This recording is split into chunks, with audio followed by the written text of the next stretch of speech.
What is going on, guys? NorCalGamerz here, and welcome to Let's Get Right to the Point. Today, Plan C. First, let's go over the perks that the Plan C has.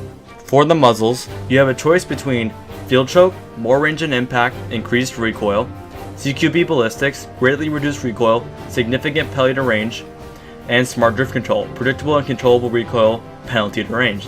The second perk is Hip Fire. The weapon has increased accuracy while firing from the hip, and a choice between Accelerated Coils, Hammer Forged, and Perfect Balance. And the final exotic perk it has is Plan C. Charge and equip times are very short, immediately after weapon swap.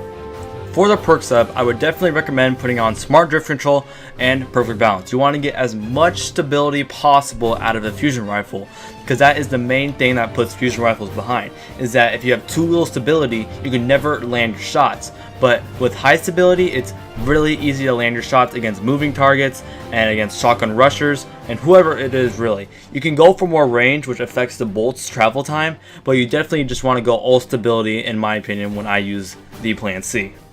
The exotic perk also has a lot of potential when killing people. For example, you can switch from your primary to your special till you get the most out of it and have an instantaneous charge time to kill a target. So if you're at a optimal range and you're trying to gun someone down with your primary, you can immediately switch to your secondary to finish off with Plan C. If they have a shotgun and they're rushing you, or they have a last word and trying to rush you, basically against any rushers that are trying to come at you, just whip out the Plan C at the last minute and that charge time will be right away. It does have a cooldown of about 5 to 6 seconds, so after that little cooldown, then it's good to go, so you can't spam it non-stop. The only real downside to the Plan C is just the charge time.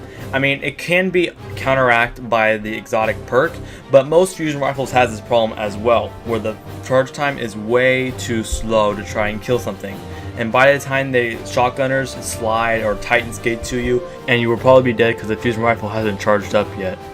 In terms of where this gun is in the meta right now, I think it is personally the best fusion rifle out there right now. Fusion rifles are in a pretty weird spot now, being mostly outclassed by shotguns and sometimes sniper rifles, but they can still be pretty viable. And if you want the best fusion rifle that's the most consistent and reliable, the Plan C is your go-to choice.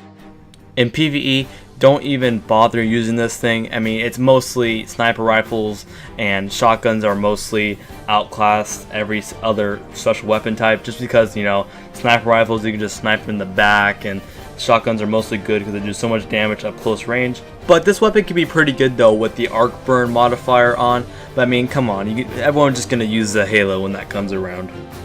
Overall, best fusion rifle, very reliable, very consistent in PvP. Don't even bother using it in PvE because it's pretty much outclassed by everything else. And with fusion rifles being in a really weird spot right now, Plan C is pretty much every go-to if you want to have a nice fusion rifle. But that's going to wrap it up for this video. Be sure to share and like this video to spread the Plan C's awesomeness in the Crucible, and subscribe to my channel to get up to date on when I stream and post videos. But for now, I will see you in the next video.